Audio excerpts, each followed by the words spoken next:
Moussa Mougué, j'espère que vous allez bien démb ci conseil des ministres joxe nañ ndigal ngir ñu jël ay matuwaay yu mat sëkk ci accident yi ni mu baree ci tali bi te bañ cee am masla bañ cee am négociation. am na ay kilifa yu ees yu ñu tabb ca police nationale mu indi ay yëngu-yëngu ak ay rëj-rëjloo ca biir police ba. docteur Cheikh Dieng bu ONAS moom la ñu njëkk a dàq ci nguurug Diomaye li ko indi nag am na ñu bari ci taskatu xibaar yi ñu ci indi ay leeral. ab woto bu mu jëndee 80 millions de francs CFA Toyota Land Cruiser bokk na ci li sabab mbir yi. doxalinu fële ca inondation ya ca Touba ya ak audit bi mu lancé woon ci ginnaaw Mamour Diallo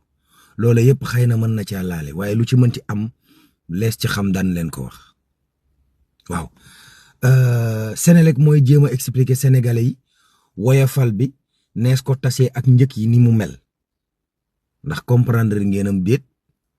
daan ci xam lu nu leer. Excaf Télécom dañu ne foqet TNT bi ci loxoom TDS bëgg a doxal waaye Sidi Diagne doomi Ben Bass Diagne ja nee na du ñu wàcc loola ñuy rey Excaf Télécom. manees na ko waxee noona ci réew mi ñu ne am na kon ñoo xam ne ba tey ñu ngi lànk ne xale yi muuru duñ jànge seeni école. Sonko nee na loolu moom moo koy jëlal boppam en charge. dafa am wenn fièvre du Nil dafa wopp la goo xam ne dal na kenn ca Kaffrine waaye kenn xamul lu koy faj kamu dal ak ñamu jegale mooy cas contact ber nan leen yàlla musul ci loola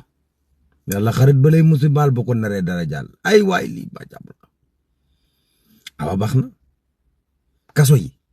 dan leen defaraat yenn ci kaso yi bokk dan leen defaraat waaw